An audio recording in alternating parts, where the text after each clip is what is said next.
A lot of the people who ally themselves with this movement are cranks who say that the government placed charges in the buildings, and it's been totally debunked. I'm Richard Gage. I've been a practicing architect for 20 years. I became interested in these collapses after hearing the startling conclusions of a reluctant 9/11 researcher, David Ray Griffin, on the radio in March of 2006. This has changed my life radically and launched my personal and professional quest for 9/11 truth, inspiring me to found the Architects and Engineers for 9/11 Truth. As you well know, radical Muslims hijacked these two planes. In fact, on the web right now, Senator Orrin Hatch of the Intelligence Committee is reporting we have intelligence that two connected to bin Laden said over private airwaves, we hit two targets. I want to remind everyone listening to Michael Savage that Japan's kamikaze attacks ended only after Truman dropped 2 atomic bombs on Japan. I will repeat that. We must atomize their training camps now, and I am not the only one who knows this. The truth about 9/11 is that the official story is not true.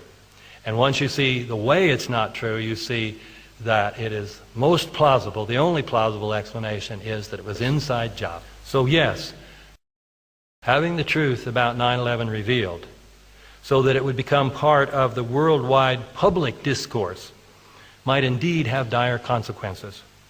There is only one thing that would be worse: continuing to have the truth about 9/11 concealed. Why so? We are facing the likelihood of a global collapse that will be far worse than an economic collapse. I refer to an ecological collapse, which is very likely to occur within the present century unless our policies are changed drastically and quickly. The ecological collapse could be brought on quickly through a nuclear winter, caused by even a small exchange of nuclear weapons, or more slowly, through runaway global warming. The United States government has been the major impediment to a solution to both of these problems. Since 9/11, the United States government has become even more dangerous, ridiculing global warming while practicing an extreme version of double standards in relation to nuclear technology. And when Griffin stops earning money on this, I will maybe start listening a little more to him. Okay. I thought you just set it on the side.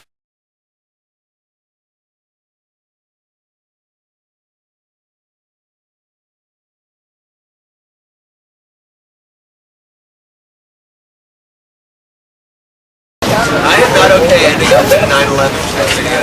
These are obvious lies. Obvious lies. You know, Howard Zinn actually endorsed the last book by Professor David Griffin, right? What? Yes.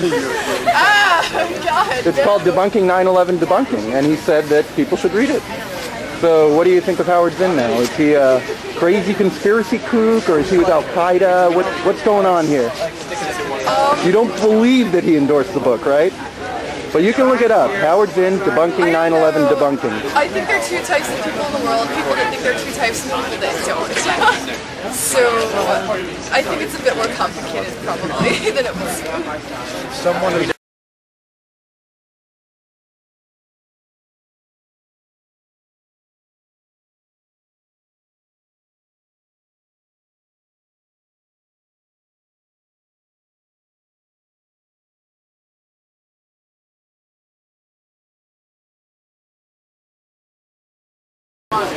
they're not giving you the truth of their 9/11 truth. What part of the Don't 9/11 film me truth? anymore, okay? I don't want to be in your movie.